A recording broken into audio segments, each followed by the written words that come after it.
Здравейте и добре дошли в ново видео на тема строителство на хай-кът инсталации и планиране на трубопроводи. В това видео искам да се спра на инсталирането на арматури, фланцови свързвания, както и на допълнителни тръбопроводни съединения.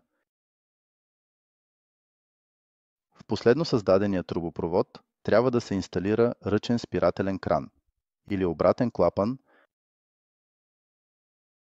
Инсталацията се извършва чрез командата за замяна на компоненти, тъй като на линейната тръба вече са инсталирани прави тръбни участъци. В следващия диалогов прозорец мога да избера желаната тип компонент, в този случай арматура. След избора на линейната тръба, изборът на компоненти може да бъде определен чрез класата на тръбопровода. В нашия случай разполагаме с 4 различни типа арматури. Избраната арматура може сега да бъде динамично разположена на линейната тръба. След подравняването следва автоматичното запълване с уплътнения, фланци и трубопроводи, както обикновено. Ако след инсталирането на арматурата е необходимо да се промени позицията на арматурата, това може да се извърши при динамична промяна на хода по линейната тръба.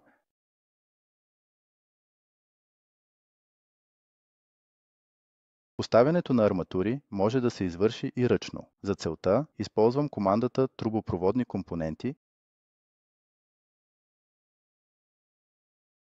В диалоговия прозорец за инсталиране на компоненти сега може да се определи и търси желаната тип компонент. Избирам обратен клапан и го поставям на линейната тръба.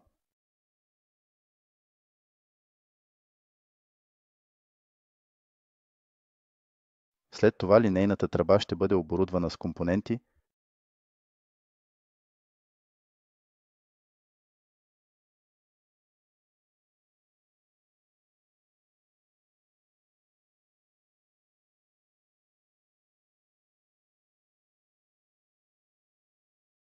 След инсталирането на арматурите, те могат да бъдат завити.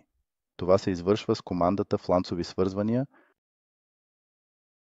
Избирам желаното компонент и съхраненото фланцово свързване за всяка размерност и тип компонент се поставя.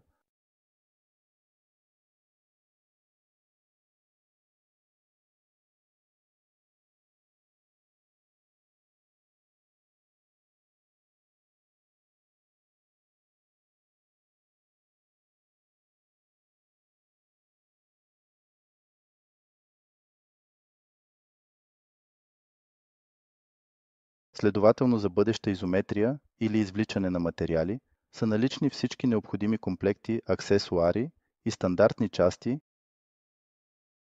В следващата стъпка искаме да свържем страничен отвод към съществуващата вертикална тръба. За целта предварително е свързана още една линейна тръба към трубопровода. Сега разпределението на тази линейна тръба с компоненти се извършва отново с командата за инсталиране на компоненти. Отново избирам желаното компонент. Задавам желаната номинална ширина и търся в класовете на трубопроводите подходящи компоненти. След поставянето на този кран с топка, останалите компоненти също се инсталират чрез вграждане на компоненти.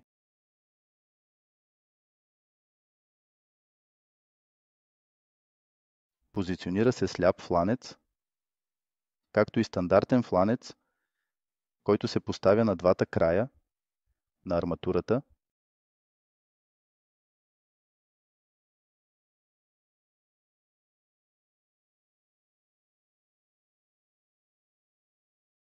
Свързването с главната тръба се извършва с право парче тръба.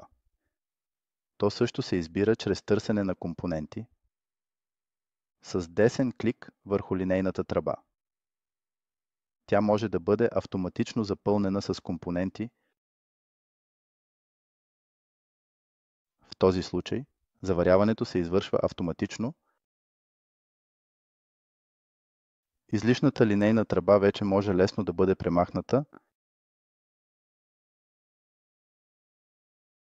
След това тази арматура също може да бъде завита